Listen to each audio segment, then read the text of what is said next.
Audio Jungle. Alhamdulillah. Wassalatu wassalamu ala Rasulillah Muhammad ibn Abdillah wa ala alihi wa sahbihi wa man wala.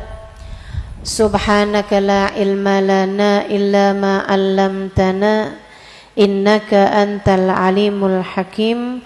Rabbi shrah li sadri wa yassir li amri wahlul 'uqdatan min lisani yafqahu qawli.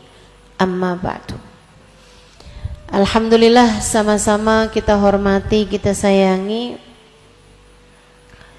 keluarga besar Pondok Pesantren Kiai Haji Wahid Hashim, segenap pengasuhnya, wabil khusus Punyai Hajah Siti Aisyah Khairan, Punyai Hajah Cici Mawardah, Punyai Rauhi, betul ya? Kita doakan segenap keluarga semuanya senantiasa dalam rahmat ridha Allah Subhanahu wa taala. Dipanjangkan umurnya, disehatkan badannya, dimudahkan urusannya, dikabulkan hajatnya, semakin dicinta Allah Subhanahu wa taala dan Rasulnya. Segenap syarifah, segenap pimpinan pondok pesantren, pimpinan majelis ta'lim, para ustadzah, juga segenap santri yang mudah-mudahan semuanya dimuliakan Allah Subhanahu wa taala, dirahmati Allah Subhanahu wa taala, disayangi Allah Subhanahu wa taala, disyafaati baginda Nabi besar Muhammad sallallahu alaihi wasallam insyaallah. Amin ya rabbal alamin. Hari ini kita sekaligus juga memperingati haul dari Kiai Haji Muhammad Khairan Sakur yang ke-8. Artinya beliau telah meninggal dunia 8 tahun yang silam. Kita doakan semoga Allah menerangkan kubur beliau, menjadikan kuburnya raudhah min riyadil jannah, dan menjadikan apa yang dilakukan oleh anak-anaknya dan keluarganya menjadi tambahan amal saleh yang akan terus mengalir pahalanya ke dalam alam kubur beliau insyaallah. Kita juga doakan orang-orang tua kita yang sudah berpulang ke rahmatullah, kakek nenek kita yang sudah berpulang ke rahmatullah, serta semua orang-orang yang kita sayangi yang sudah kembali kepada Allah Subhanahu wa taala. Semoga Allah merahmati mereka semuanya, menjadikan kubur mereka raudhah min riyadil jannah, menerangkan kuburnya, dan menjadikan baginda kita Nabi besar Muhammad sallallahu alaihi wasallam memberikan kepada mereka syafaatnya. Amin ya rabbal alamin. Ketika kita memperingati haul semacam ini, kita diingatkan pada 2 hal. Saudaraku sekalian yang saya muliakan, diingatkan tentang kematian kita sendiri dan diingatkan tentang kematian orang yang kita sayangi. Kita sayang pada orang tua kita, kita sayang pada, kalau istri, suami kita, kita sayang jika yang punya anak-anak kita, adik-adik, semuanya kita sayang pada saudara-saudari kita, sahabat-sahabat kita. Tapi kematian adalah sesuatu yang tak bisa kita cegah. Kematian adalah sesuatu yang niscaya. Orang kalau hidup belum tentu sampai nikah, Orang kalau hidup belum tentu punya anak. Orang kalau hidup bahkan belum tentu masuk remaja, belum tentu masuk usia dewasa, belum tentu sampai tua. Orang kalau hidup belum tentu sekolah. Semua itu belum pasti. Tapi yang pasti, orang kalau hidup pasti mati. Kematian itu adalah keniscayaan bagi siapapun yang menjalani kehidupan. Kullu nafsin dha'iqatul maut. Semua jiwa pasti merasakan kematian.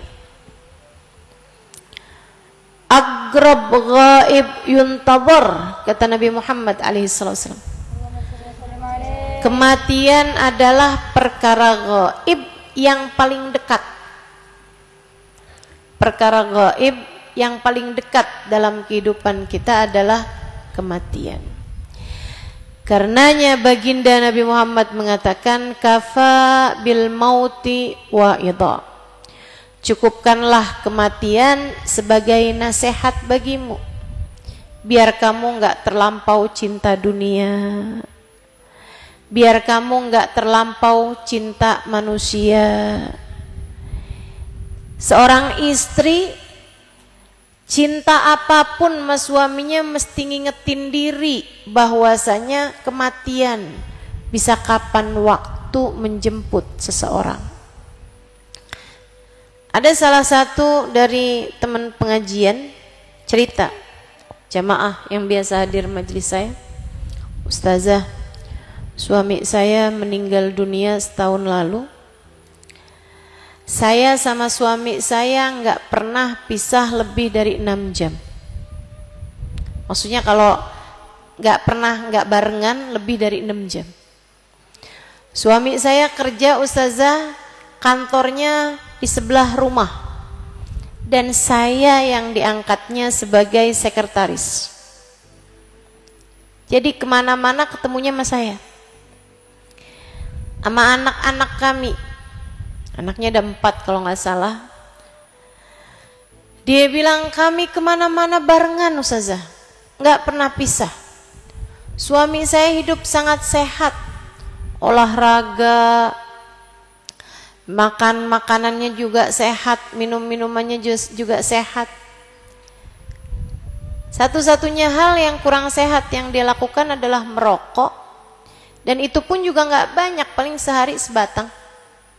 Dia bilang satu hari saya lagi sore-sore duduk sama dia di beranda, ngobrolin berbagai macam hal sambil ngopi, ngeteh gitu. Dia bilang dia sambil merokok. Ada satu masa dia tanya sama saya sesuatu, saya jawab. Terus saya liatin kok dia diem aja. Puntung rokoknya tuh udah agak panjang, tapi dia nggak buang-buang gitu, nggak digerak-gerakin gitu. Dia bilang, saya lihat, kenapa nih suami saya? Ternyata meninggal dunia Ustazah. Saya nggak pernah jauh dari suami saya lebih dari 6 jam. Sampai dengan anak kami ada 4 orang. Tiba-tiba suami saya meninggal semendadak itu, sengagetin itu. Gimana saya nggak terpukul Ustazah. Ada satu perempuan yang lain cerita. Dia bilang, pagi hari habisnya selesai sholat subuh barengan sama suaminya, dia keluar buat nyiapin sarapan. Tengahan dia lagi masak, anaknya datang. Dia bilang, mah minta uang jajan dong buat sekolahan, sama ada sumbangan ini nih. Ya minta sama ayah sana. Anak saya masuk ke dalam kamar terus keluar lagi, mah ayahnya lagi tidur, minta mama aja deh. Udah bangunin aja ayahnya. Lagian juga nih bentaran lagi sarapan. Anaknya masuk lagi kamar, keluar lagi, mah ayah kok dibangunin gak bangun-bangun mah. Saya matiin kompor-kompor, saya masuk dalam kamar, suami saya meninggal. Ini kayaknya lagi musim mati mendadak nih ya. Betapa sangat dekatnya kematian dalam kehidupan, teman-teman.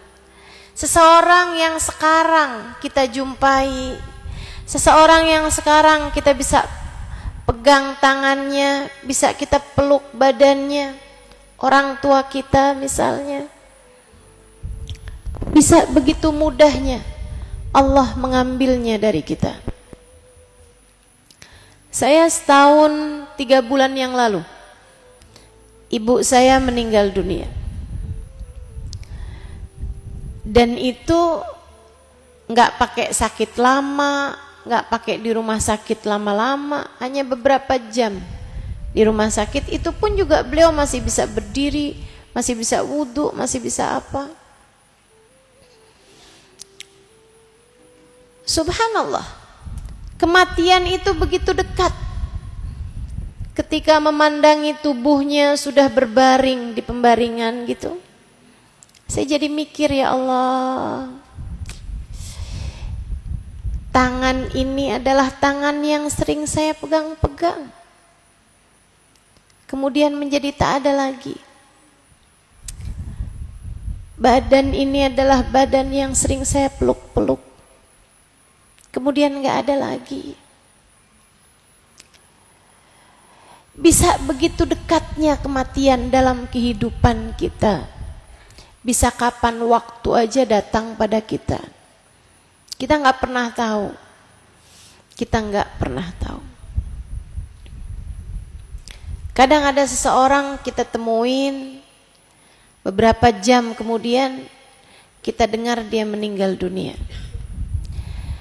Kadang kita nggak pernah tahu, seorang yang kita temuin saat sekarang, beberapa waktu kemudian kita dengar dia meninggal dunia. Begitu dekatnya kematian dalam kehidupan kita. Itu mengajarkan kepada saya untuk belajar. Saya belajar untuk tidak mau mengatakan sesuatu hal yang orang mendengarnya tersebut merasa sakit hati dari saya. Saya belajar untuk bisa selalu mengatakan hal yang baik, untuk bisa selalu mengatakan dan memperlakukan orang dengan baik. Kenapa? Sebab perjumpaanmu dengan seseorang bisa jadi merupakan perjumpaan terakhir antara kamu dengan orang tersebut, atau bahkan kamu yang duluan berpulang dan meninggalkan semua orang di atas muka bumi ini. Kayak apa nyeselnya kalau kamu habis marahan sama ibu kamu habis ngomong sesuatu hal yang gak mengenakan dia misalnya. Ini adik-adik santri ini lagi teleponan sama ibunya minta maaf agak terlambat kirimannya, transferannya misalnya. Terus kamu ngomong, ibu nih pasti duitnya kemarin dibuat belanja dulu ya bu ya, makanya jadi nggak bisa ngirimin saya. Ibu gitu orangnya, suka belanja terus anaknya dilupakan misal gitu. Beberapa waktu kemudian kamu mendengar ibumu meninggal dunia. Kayak apa tuh rasanya? Kayak apa rasanya? Belajar buat berbicara yang baik pada siapapun. Belajar untuk selalu berkata manis kepada siapapun. Berakhlak pada siapapun. Kita nggak pernah tahu. Kita nggak pernah tahu. Terkadang kematian begitu dekat dengan kita. Jangan sampai nyesel kalau sampai kalimat terakhir kita kepada orang tua, kalimat yang menyakitkan hatinya, kalimatmu terakhir kepada suami misalnya gitu, atau bahkan anak ya, Kita nggak pernah tahu. Sebagai orang tua, kamu selalu berpikir bahwa umur anakmu akan lebih panjang daripada dirimu. Sebagai orang tua, kamu selalu berpikir bahwa kamu akan meninggal lebih dulu daripada anakmu. Tapi kan belum tentu. Karenanya bahkan kepada anak, jangan pernah ngomong yang gak enak. Yang enak aja ngomongnya. Kamu gak pernah tahu. Bisa jadi itu adalah kalimat terakhir yang didengar oleh anakmu darimu. Belajar buat nata hidup. Belajar buat nata hidup. Agar semua orang yang kamu temui di atas muka bumi ini bisa menjadi saksi kebaikanmu di atas muka bumi. Insya Allah.